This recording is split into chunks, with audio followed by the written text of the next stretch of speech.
Her book brings this courage and resilience of the Underground Railroad to life, inviting you to walk alongside those who dare to dream of a better future. Welcome, author of Come Run With Me, a story of the Underground Railroad, Kathleen Olsen. Kathleen, I'm so glad that you're joining us today. Oh, my pleasure. Kathleen, why is this story so personal to you? Where was the seed planted? That happened in 1955. My parents decided they were going to take us to various parts of the country to, introduce us to new foods, new ways of talking, anything you could think of. And we were driving along a country road, and I saw an old shanty with a boy sitting on the porch steps, and he looked so forlorn.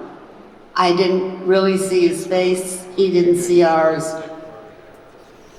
But I tucked it away and said, someday. And I didn't even tell my kids or their kids. Everybody's doesn't need Nana anymore. So I just said, this is the time to do the writing. Kathleen, you were 8 years old when that message of Martin Luther King resonated with you. Decades later, you're able to do something about it and make a difference and bring awareness to the justice and injustice that was done and the justice that hopefully can be done moving forward. I hope so. What do you hope this book does? What do you hope the message people get from this book is? Justice. Yeah. Love everyone, no matter their skin color or anything. Absolutely. Mm-hmm. Well, the time goes by so quickly. I would love to hear any final thoughts that you want someone to take away from the book, something that's important to you that you'd like to share. No matter who they are, we're all equal in the eyes of God. Yeah. And there's no reason why you can't love somebody of a different color. Kathleen, that is a very powerful, amazing message. Do you see any future books coming out? Well, I've written a lot of books.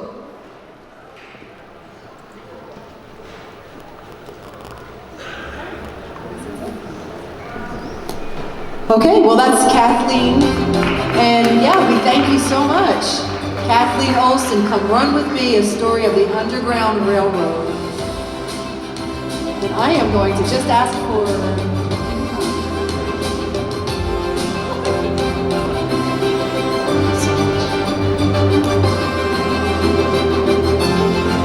Thank you, I appreciate that. Well, do you have any childhood memories, specifically like maybe toys? Baby Alive? Anybody remember Baby Alive? Or Christy the doll? Or maybe it was a certain sled or something that you see that triggers that wonderful memory from a childhood. If you have cherished childhood memories, from Life's Simple Treasures, the next author is going to share a story that's really going to warm your heart. Laurence Haynes, The Rusty Red Wagon. Laurence, come on up.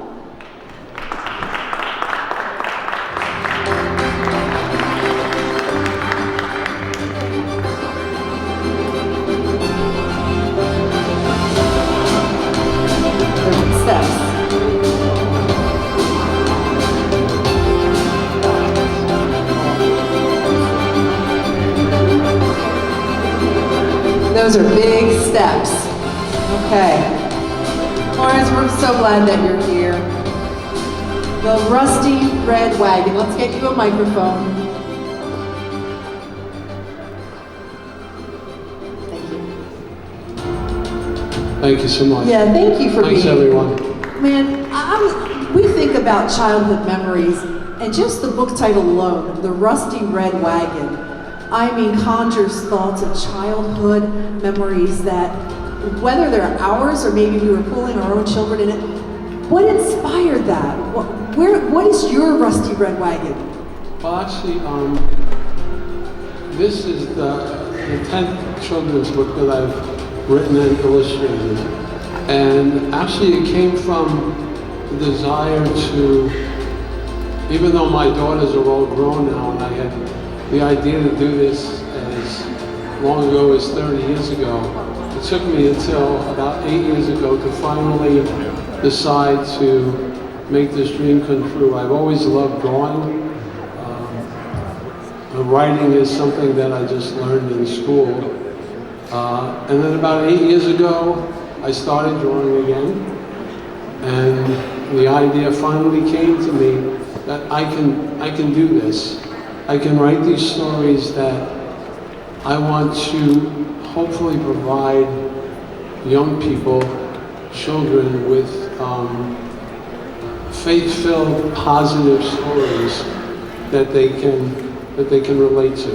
So you're weaving this nostalgia in with positive inspiration. How are you doing that? Well, as a child, I was instilled with Christian values through my mom, my dad, my grandparents, family members. I also went through, like Mr. Kowalski, 12 years of parochial school. I grew up right here in Queens, New York, about a half an hour from here. And so those values stayed with me. My faith is one of the greatest things, my greatest gifts my parents ever gave me. So what I wanted to do was kind of pass that on. And the way that I did it is try and relate back to stories, events in my life that I remember. Something I learned in school, maybe a line, even a phrase that I would hear in a homily in the church. And I just wanted to relate these stories. So, because I believe that a parent reading to a child at night before they go to bed is one of the most important things that a parent can do. And just absorb. What does the rusty red wagon represent? It's hard to say. The idea that children are naturally generous and thoughtful and kind, and that they need that brought out by the adults in their lives, by their parents, their grandparents, friends, family. And what this little boy does is, in order to help his mom and dad save their family farm, he gives up his favorite toy, which is a rusty red wagon, and he wants to sell it at the local Thanksgiving fire department sale. And the fire chief there, who knows the family, is so moved by his story that he gives the little boy, he pretends to give the boy money, and he takes the red wagon home and he refurbishes it for the child and gives it back to him as a gesture, because he was so moved by what he wanted to do for his mom and dad. And what he does at that point is he is so grateful, says a prayer to Jesus that if he can get a red wagon back again, that Jesus will get the first bride. That happens for him, and what he does at that point is he decides to, that every year, that wagon is going to be returned to the firehouse and given to another child. And that would go on for years and years. Laurence, there's a lot of symbolism in this. I mean, each sentence you were saying, I'm like, wait a minute, that's sacrificial giving something of no value, but having it returned greater and more beautiful than ever, and paying it forward. I mean, there's so many life lessons in this. It's beauty.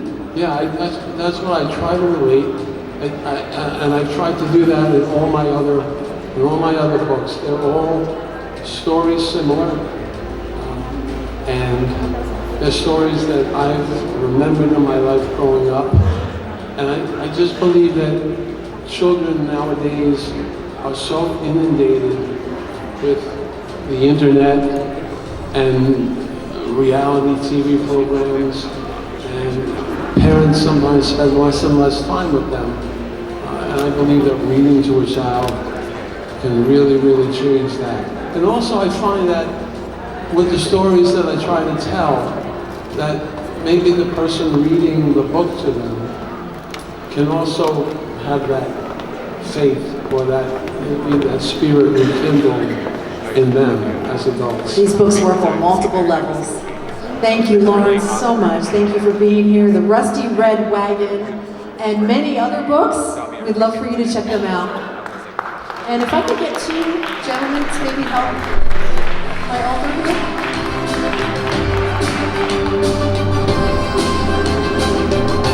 Let me do it.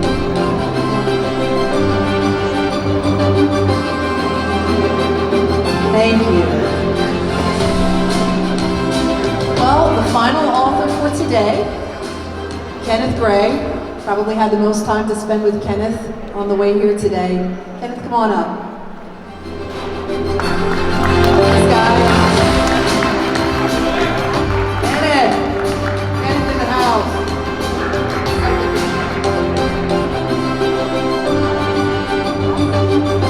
Kenneth, look, we want to encourage you to reach out to all the authors. They all have incredibly interesting stories. Kenneth is about dreaming. Do we have anybody that remembers dreams? Because we all dream, but do you remember your dreams? How many remember dreams? Pretty good? Can you work with that? All right, let's work. It's Kenneth Gray, Dream the Magic of the Night. If you've ever been captivated by the magic of dreams and wondered what the secrets hold behind those dreams, this here's your guy. Let's take a few minutes and dive in. So good to have you. So good to be here. Yeah. I just met her today on the shuttle coming over here, and she shared a dream that I was able to help her decode or interpret. So I dream that I float when I walk. And I just want to put that out there as you learn to understand your own dreams. And right now the lights are so bright I can't see anything. Right. But as you learn to understand and decode your own dreams, then you have the joy and satisfaction of helping others decode theirs. So. Why is that so important? I mean, we look at the Bible and dream interpretation, it's a thing. Like, you know, we see several different characters that are interpreting and that God is using through dreams. Why is that important in modern times? I think modern times are more confusing than ancient times. There are just so many things going on, and not all of it good, as we've heard from some of these other authors. So in order to find our true identity and know our actual relationship with God and deepen that relationship, it is important to understand our dreams. So dreams are subconscious things that are going on in our life during our waking hours that we're bringing into our sleeping hours. Is that how you would say it? Things we're getting energy and information, and it's coming in subconsciously, and we're dreaming through it. That's part of it. Your dreams do use the images and experiences that you have during your waking time to put together a message, a series of word pictures, a narrative. And sometimes dreams have a play on words too. You'll see a pun or an expression. So it's quite an art to learn to do it. I use the method of universal symbols. Okay. And is there one where you go, well, I dream about, if someone said, I dream about this all the time, and you go, I don't want to tell you what that means. Is there like, you dream about tigers? I don't want to tell you what that means. Is there anything bad that we dream about that we go, or is it all just telling a story? It's all unfolding something. every dream is important. And if a dream is repetitive, it keeps coming back again and again, then it's very important. And depending on what your perspective is, you can think of it as either your subconscious mind or the Holy Spirit of God is bringing something to your attention. It's an action item. It's not a meaningless jumble, just a random collection of images and sounds and feelings that you had during the day. The dream source, whatever you want to call that, uses those to bring you new information, help information. The thing that's interesting about you, Ken, is that you're able to interpret after a few minutes together.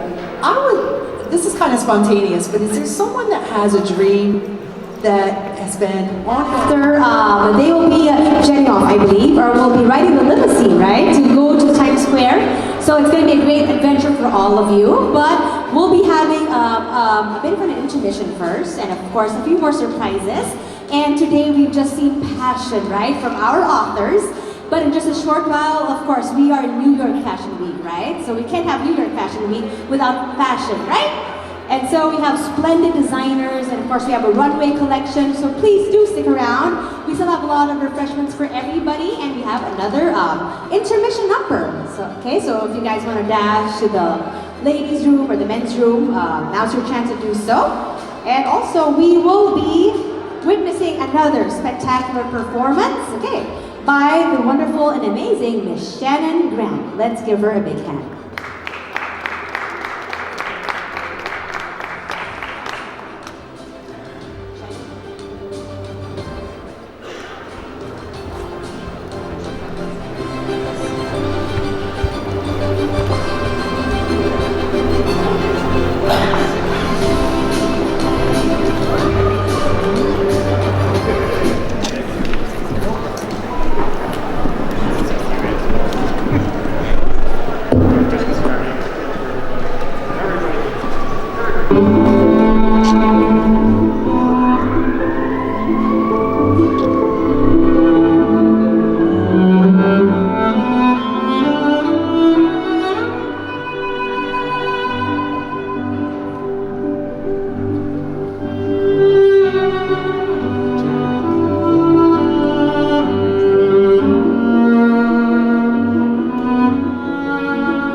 again, ladies and gentlemen, this is Spotlight, where brands, ideas, books, and of course fashion shine. Everybody still having a great time? Yay! Okay, so it's time for us to quickly share a little bit, of course, about Kubo Productions LLC, who brought us this fabulous event, of course. So we hope that later on you can check out and, of course, learn more about Kubo Productions LLC and also our partners, Skinthetics, right over there, right? If you want to look beautiful, please do hop on over to our Skinthetics booth. We also have our friends, right, who make beautiful pearl, everything pearl jewelry is right over here. Look for Rita of Gret's Jewelry. So can we also clap and cheer for our supportive partners and sponsors? Thank you so much. Maraming salamat po. And I know you're very excited, of course, to meet our world-class fashion designers, but we would like to once again thank our wonderful authors, right? There are so many, but I see Mr. BK. Is that Mr. BK? Okay, so we'll be seeing them later on because they deserve the spotlight. Of course, we will be awarding them. And thank you so much, everybody, for inspiring us, right? So as you can see, New York, right, is the best place to hold affairs like this one. As they say, New York City is a melting pot of different cultures, different people, different traditions, different faiths even, right? But the best part is that we are all one, right? No matter what culture, what color, what race, we are all one, right? And fostering love, of course, virtues, justice, and courage, and everything wonderful in this world. So with that, can we give our authors and supporters another big round of applause? This is all for all of you. Okay, so a while ago we had a lot of, intellectual stuff and of course a lot of art. And this time we're gonna move on to art. Okay, so we are so honored to have here with us 3 world-class Filipino fashion designers. And of course, I'm Filipino, and I'm very, very proud to be welcoming them on stage. Okay, so I think we will be allotting, just very quick, few 5 minutes for each of them so that you can all maybe learn more about them, their stories, what inspired them to become fashion designers, and hopefully you guys will get to witness their beautiful creations. So I think I'm ready to go on stage, and I would like to start by welcoming our first designer for tonight, and making sure that I have the mics for them. Okay, so the first fashion designer that we have, please welcome the wonderful Simoun Andres. Let's give him a big hand. Woo, there he is. Woo. Okay, so there we have Simoun Andres. Hi, Simoun. Okay, I'll just say this. Hi, Simoun. You look so wonderful. So of course, we'd like to start, Simoun. Maybe you can introduce yourself to everybody, right? Especially to those who are attending New York Fashion Week for the first time and would like to get to know more about you. And then later on, we'll be learning about your roots, right? Where you come from in the Philippines and how you got started into fashion. Hi guys, my name is Shima Shyna. I'm from Pasig City, from Philippines. And sorry, I just came down. Yeah, this is my 4th time joining the Fashion Week here in New York, and I'm pleased to meet you all. Well, we are so pleased to meet you, okay? And as you can see, he's fashionable from head to toe. So, as I was saying, Simoun, how did you get started to fashion? Like, how young were you? What pushed you, right, to get into fashion? Okay, actually, I'm 15 years in the industry, and I'm 40 years old, and the one who pushed me to be a fashion designer is my sister. So it was a long way back when my sister loves to join pageantry, so we have no option but I need to design her clothes. So it all started there. I think, right, just like our segment with the authors, right? It's all about love, right? Love is always a good impetus, right? Yes, and of course, how do you describe like your personal fashion, and of course, what kind of fashion is your favorite in terms of creating? When it comes to my fashion, it's more on minimalist and wearable. So anywhere you can wear my collection. Yeah. Right, and then maybe do invite them how they can follow you, and of course, your upcoming shows, your New York Fashion Week. Okay, tomorrow. My slot will be at 5 p.m., same venue, and this coming February 27, I'll be also in Milan Fashion Week. So you can see me there as well. Wow, high flying and jet setting. Thank you very much, Simoun, Andres, I'm so happy to meet you all. Yes, yeah, very sweet and wonderful and talented. Thank you. Right, and of course, because you have the stage, right? It's not everybody that we have the stage and we have the cameras and we're live everywhere. Okay? So your I'm just kidding. What your $1 million question is, right? What is your message, right, to those who are aspiring, to achieve their dreams, especially when it comes to fashion, right? Many people, they don't think fashion is something very attainable and sustainable, right? So what is your message for everybody who wants to get into that path, but gets discouraged, right, and is reluctant? My message to those aspiring designers: people will push you down. And sometimes you will get a lot of rejections, but it doesn't give count on you. So just keep pushing for your dreams, and you have your family, your loved ones, and there will be angels that you'll be meeting in disguise, like the Kubo productions that I have right now. So just believe in yourself and enjoy life. Beautiful. Congratulations and thank you so you. much. A big round of applause once again for the wonderful Simon Andres. Thank you so much, guys. Thank you. Okay, thank you so much, Simon. You can stick around, or I can call our next designer. Yeah. Okay. One of our friends, of course, he's also very, very famous in the Philippines, and now he'll be sharing his fabulous collections once again here in the New York Fashion Week. Please welcome the amazing Carl Andrada! Woohoo! Bye, guys. Thank you so much, Simon! Hello! Hi, Carl! You're so... one of the most famous, right? Renowned Carl Andrada.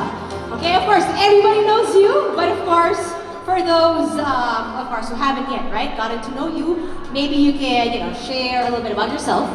Hey, good afternoon, everyone. My name is Carl Andrada. I am originally from Capiz, Ibiza Capiz in the Visayas. I'm Ilonggo, 100%, and I am based in Los Angeles, California, and I am a costume and fashion designer. So I started as a costume designer.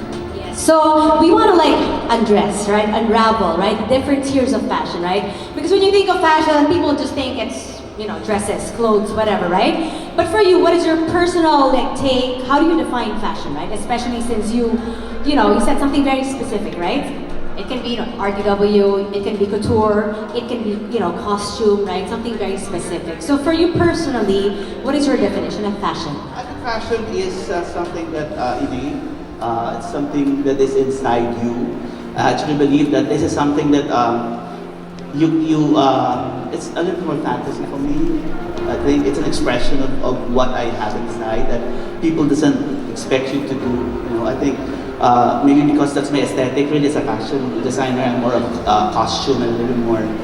My designs are more costumey. So I think that's the definition of fashion. Wow. And then what's next for the amazing Carl Andrada? Apart from, of course, he will be here for the many years to come for his shows, but maybe you can also invite them for your upcoming shows. Basically, I'm based here in the US, so I've been trying to promote Philippine fabric and Philippine fashion in the USA.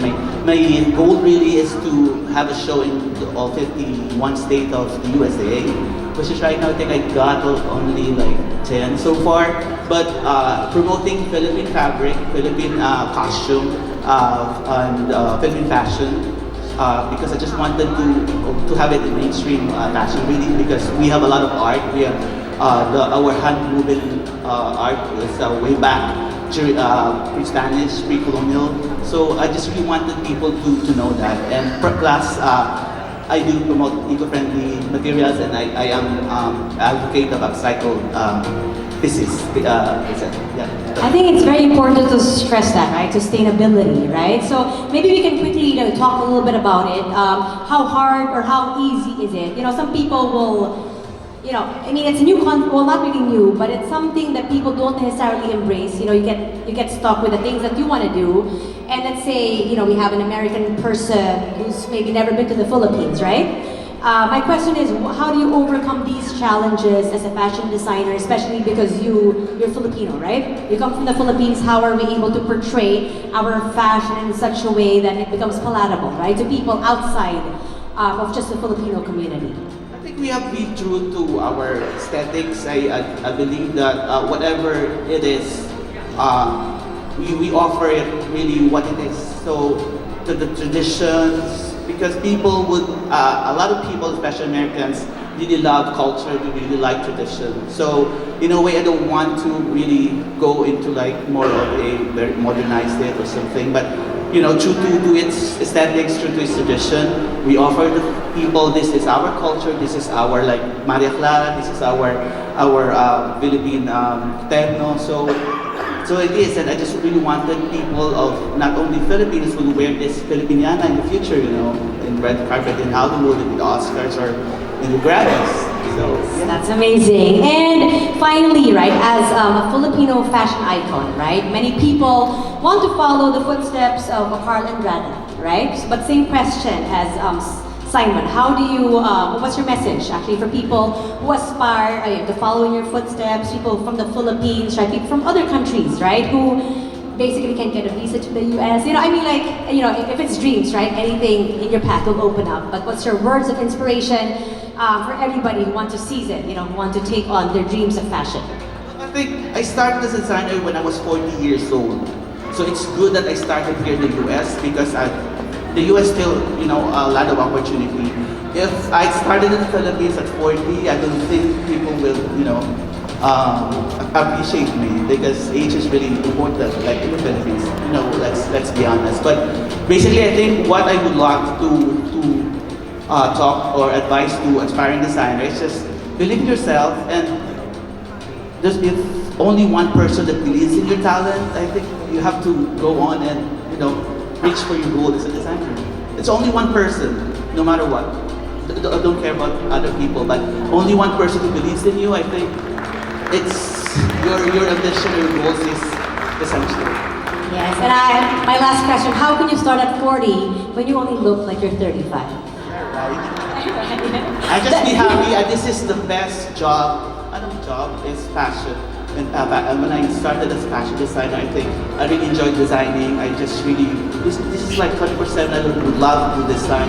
I would love to sketch. I would love to do beadworks. This is my passion, really, basically. So I think you have to find your passion, no matter what, like architecture, engineering, whatsoever. But it's very important for our, you know, mental health and our well-being. It's be happy and love what you do. That's beautiful. Let's give him a big round of applause. Thank you. That deserves a big round of applause. And please make it, of course, your mission to own at least one piece, right, of Carl Andrada, because he's legendary. At least one of your creations, right? And of course, you wanna approach him later on. Okay, please feel free to do so. Let's give another big round of applause as we call on stage our third featured designer for tonight. So a while ago, we had our first designer was Mr. Andres, right? Second is, of course, Andrada, right? And the third is not just a designer, but also a model, an Almodal. Okay, so please welcome the amazing Leo Almodal. Woohoo! They're the very good looking Leo. Hi, Leo! Yes, very fierce, right? Very wonderful and very, very famous in the Philippines, right? So he was saying it was his first time. It's your first time here, right? Yeah, I'm a virgin in America, so it's my first time to be here. So it's an honor and a privilege to be here and to be part of this fabulous gathering. Yes, but I think he looks like a New Yorker, right? Native New Yorker, very much. Okay, so Leo, tell us about yourself, your humble beginnings, and how you got into fashion design. Yes, so yeah, that was like a quite hard question because if I'm going to tell you like from the beginning, I'm sure it's going to take like the whole day. But anyway, just to keep it short, I'm from the Philippines. My name is Leo Almodal, so I'm basically a fashion designer, and I'll be like doing a fashion show tomorrow night here, the same venue. So I'd like to invite you all. But before that, I would like to express my gratitude to the production and to all the people that are involved here, especially Ethel Leach and the team. Congratulations. Kudos to you guys. And yes, humble beginning. It's kind of weird because, ironically, I'm not a fashion design graduate. I'm an education graduate, so supposedly I should be teaching toddlers. But then it was a twist of fate. But the thing is, my mom and dad are tailors and dressmakers. So It runs in the blood. yeah, they're very traditional at the same time. So they don't want me to be like a fashion designer because it's kind of hard. But I persist and I really love what I do. And I think my thought there is that success is not an accident. It's a whole process of learning, experience. As what the other designer said, like some people might bring you down, but of course you have to fight for what you believe. And I think it's the perseverance, the resilience, and the will to continue doing what you love that will really.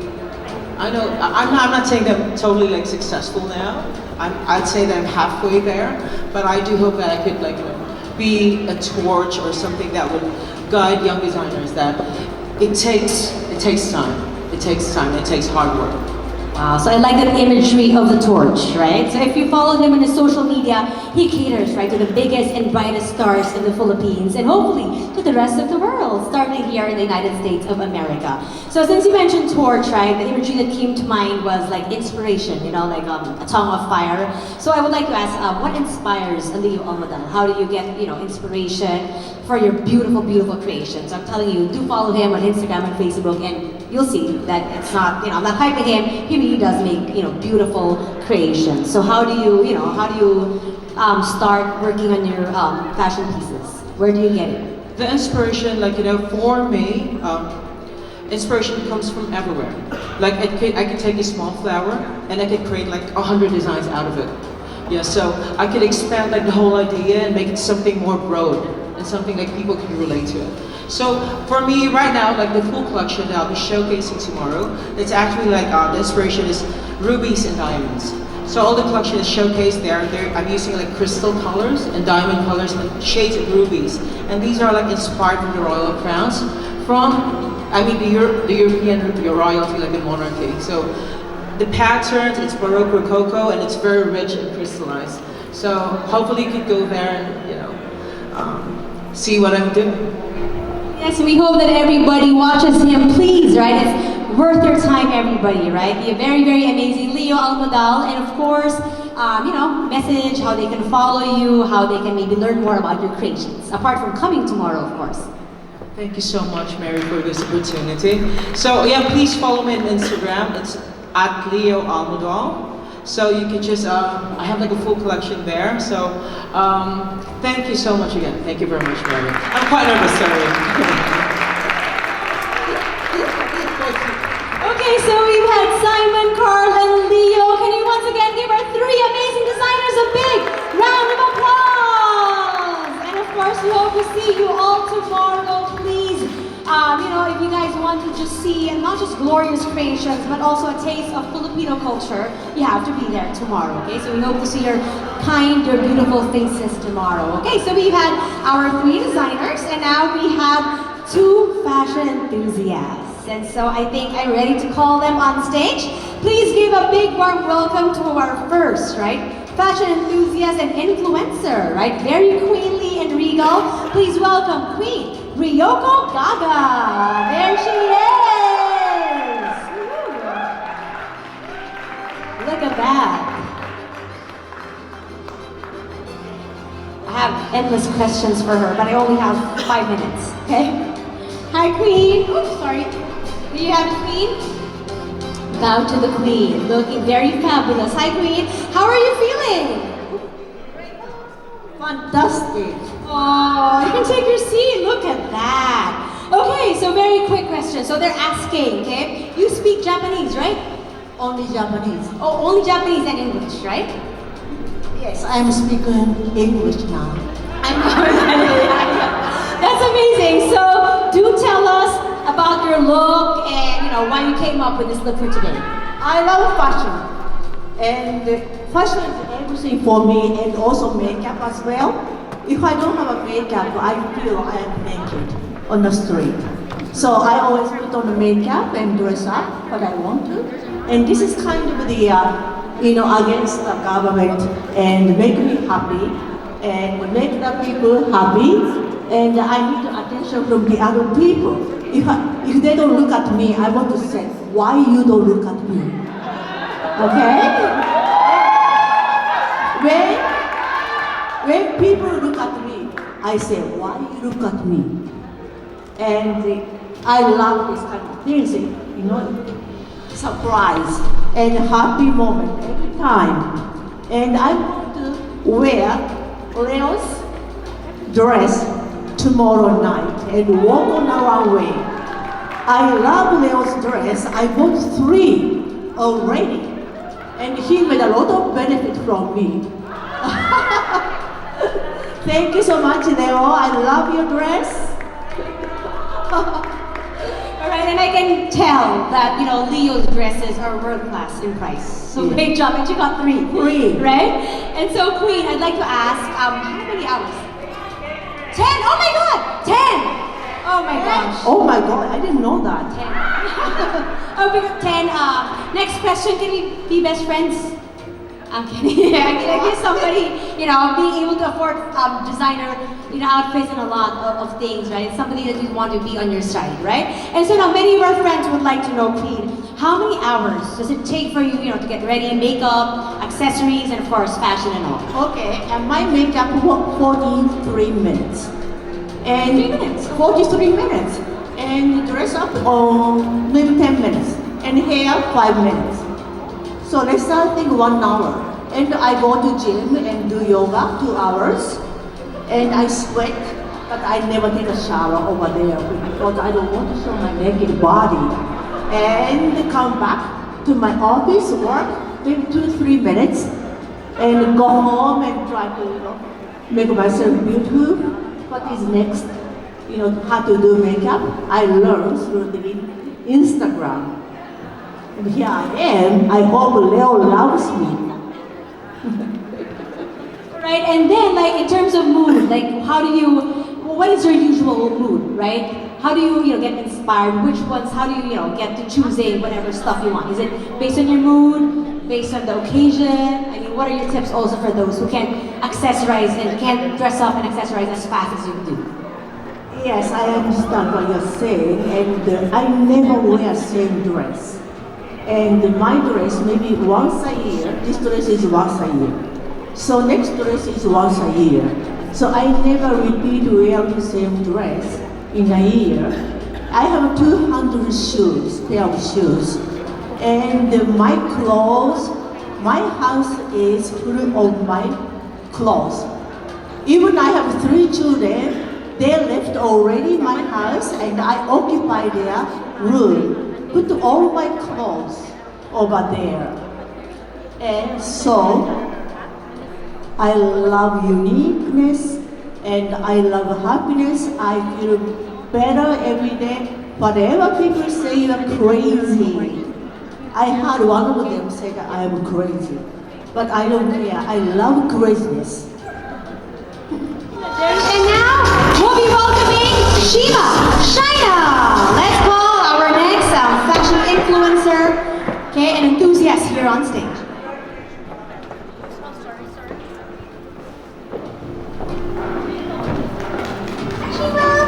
Okay, so lovely Shima is a beauty queen, and also Shima is the first ever, right? A beauty queen, transgender beauty queen, to be crowned internationally. That's amazing. Minasan konbanwa, my name is Shima Shyna. I'm from Tokyo, Japan, but I was born in the Philippines. Nice to meet you all. Shima Shyna. All right, so you're also, a renowned global icon when it comes to fashion, right? Since you're Filipina, but of course, obviously, you have international inspiration. So do describe, your fashion to all of us, right? Okay, fashion for me is I consider as yourself and how you express yourself. Expression yourself. Okay. That's why it's just as simple as that. Just express yourself, something like that. And I think that is fashion for me. That is so fabulous. And then for everybody else, who wants to start getting into fashion, being, an influencer, enthusiast, or a designer, what is your, advice for them, especially, transgenders, and not everybody can be very welcoming, right? How do you encourage them? Well, I can encourage them through, I want to inspire them by telling them that doing the things you like while making others happy is one of the best thing, what is the best thing that I can share to them, because I do fashion. I help some designers in my hometown in the Philippines, especially the newcomer. And new base, and I make this. I make my company to help what the world will be a little bit rude, the less fortunate children in the Philippines, so I can help them. So, and I show them that I'm also one of them. So if I can be like me right now, they also have a chance to follow their dreams and be whoever they want to be in the future. You're very inspiring, right? Not just on the fashion side, but of course, giving back, right? Especially in the Philippines, right? Because, in my country, I want to share a little story of my hometown. It's what you call Tondo, Manila. In Tondo is, they say that the place with a lot of slums, homeless, and street children. But now, I believe that simple doing can change something. So I built my little school to help the children, to let them learn how to read and write. So maybe in the future they can be landed on a better career, something like that. That is so wonderful. And of course, a quick message for everybody before we let you go, and how they can follow you as well. Well, my message will be passion is like meeting a lot of people, sharing culture, sharing your differences. So what will tell to everybody is that always be kind, thankful, and grateful, and everything will go nice. Thank you. Hey, thank you, Shima Shyna. Let's give her a big round of applause. You look so fabulous. Thank you for inspiring us. Let me ask you a question.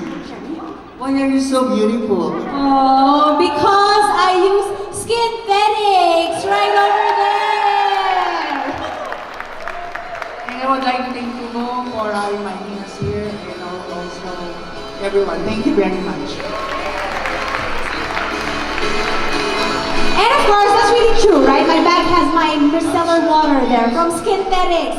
And since we already mentioned her, can we call up on stage Dr. Mary Catherine Yu for Skinthetics?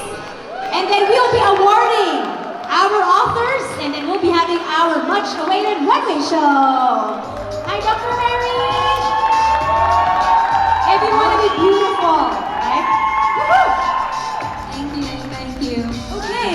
Okay, you are our final interviewee for tonight before we have our awarding for the authors and of course our runway show. So to those who do not know, she is 1/3 of the dynamic trio of Kubo Productions LLC. Okay, her best friends are Ethel and Hazel. So very quickly, tell us about yourself and of course about Skinthetics. Oh yes, I own Skinthetics by A Beauty MD, and that is the skincare company. And I also own Skinthetics New York, which is a medical aesthetics company as well. So I am a fellow of the American Academy of Anti-Aging Medicine, and I'm also a fellow of the Philippine Academy of Aesthetics Medicine.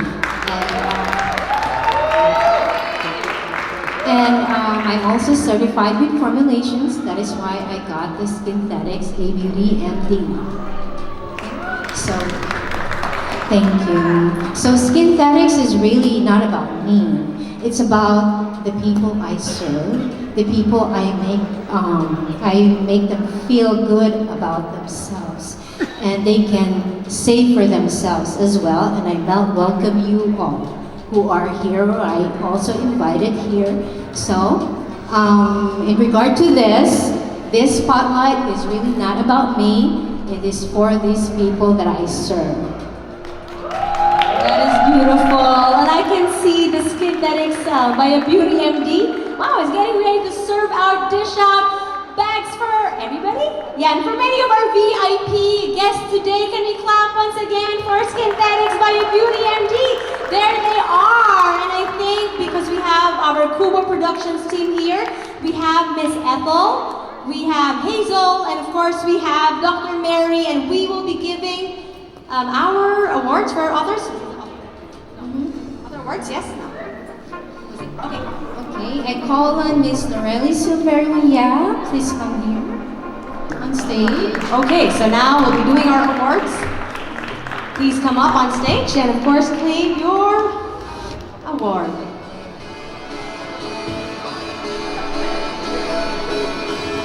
Thank you. I believe in this product. I'm telling you, I am an example.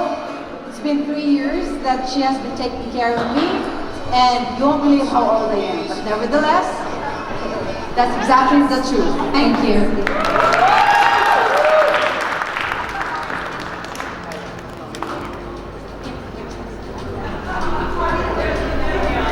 And please do stick around because we have our much-awaited fashion show right after we do our author awarding ceremony. Can I call on Danielle Levine? Danielle, please. Danielle? Oh, there she is. Very, very beautiful. All thanks to Skinthetics by a beauty MD. And if you like to be beautiful, okay, please trust Dr. Mary Librando of Skinthetics.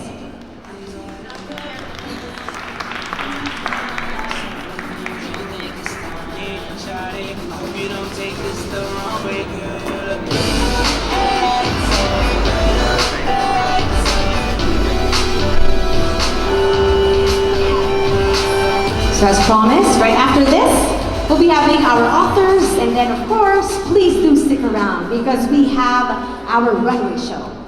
I call on Lisa Sierra. Please come on stage.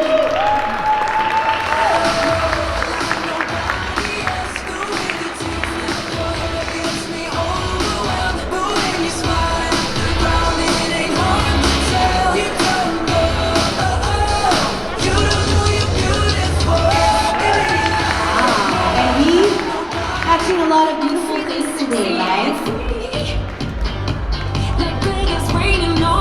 So on one side, on the fashion and beauty side, we are taught to take care of ourselves. But on the other side, of course, through our authors, we are encouraged to nourish our minds and of course our souls, which really is what matters most.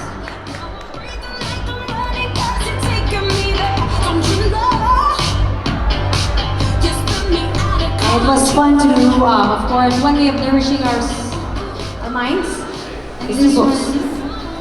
She's very special. She's been with me since the very start. I call her Miss Marichula Mokso.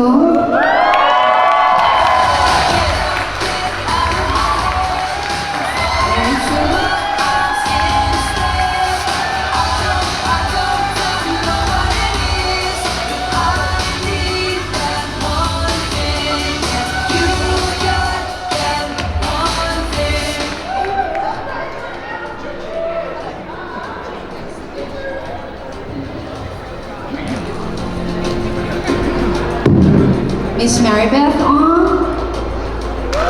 Next is Miss Maribeth on. Congratulations.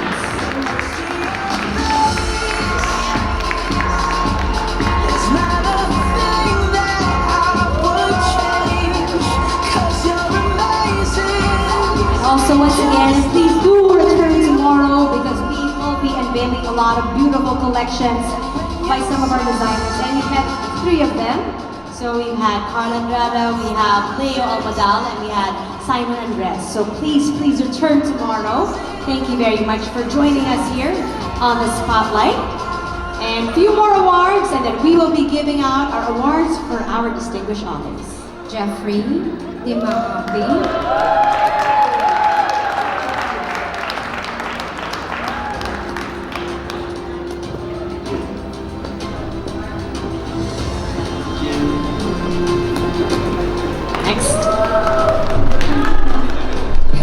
Next name is Layla. Please come on stage.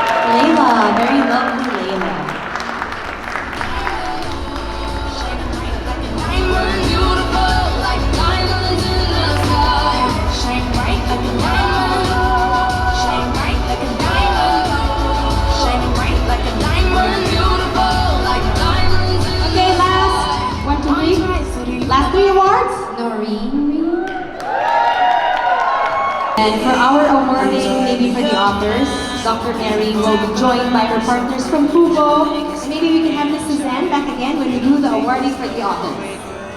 Last, Miss Rose Banaras, please come on stage.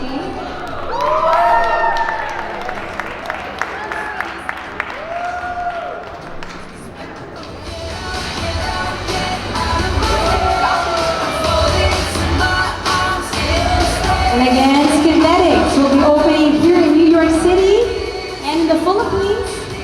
But of course, our VIP guests will also be given some of our products. Emma Levine, please come on stage. Oh, there she is. She's very happy. Oh.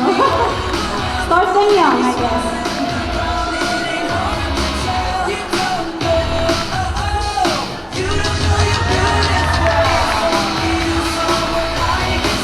Congratulations.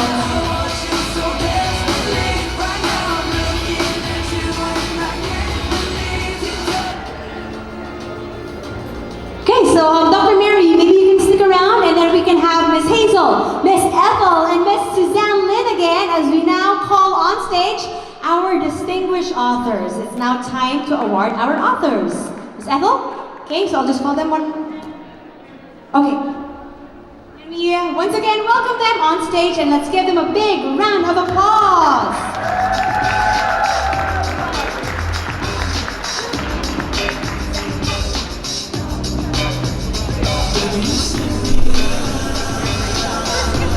And then right after this, we have the world-class production of Buboy Asuncion. Okay, he's amazing and very sought after, so you have to stick around, okay, right after this.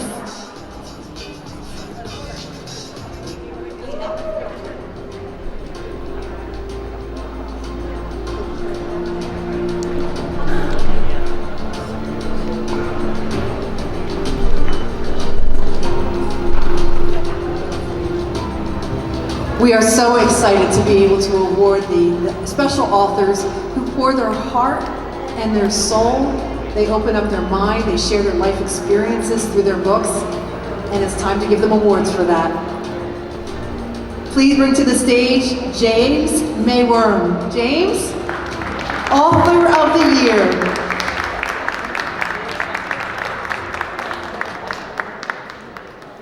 James, congratulations, Author of the Year. The Easy Talk Award.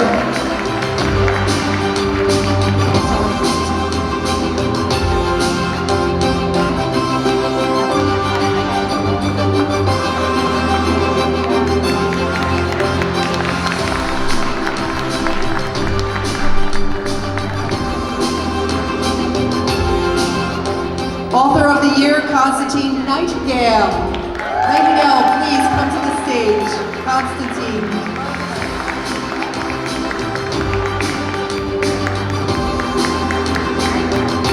What a beautiful message you have. Thank you so much. Thank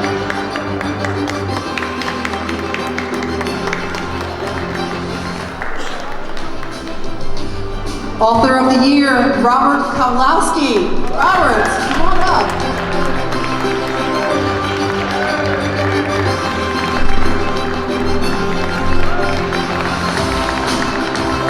BK, Author of the Year.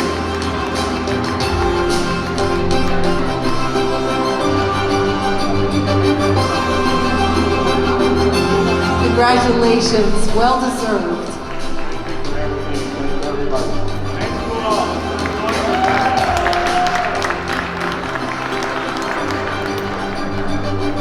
Author of the Year, Lynette Charity. Lynette, congratulations. Lynette. My goodness. There she is. Lynette, it's my honor to award you Author of the Year.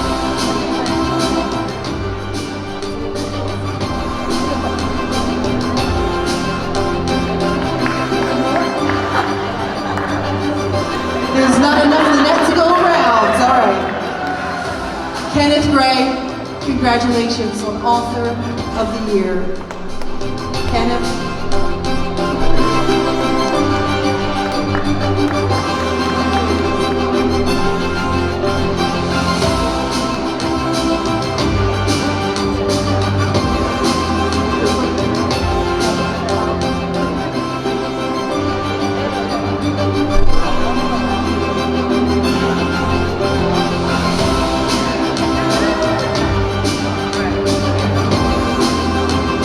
Monsieur Benjamin, Author of the Year. Congratulations. Wonderful job.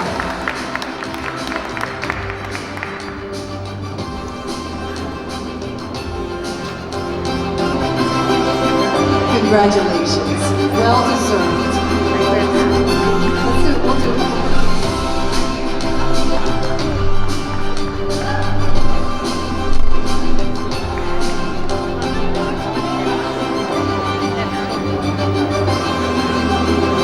Eric Shimunda, Author of the Year. Congratulations, Eric.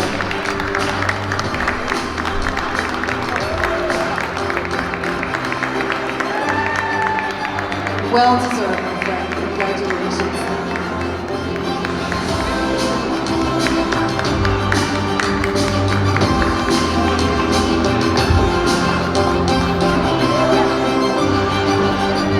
Well, thank you so much for joining us. I'm going to turn things back over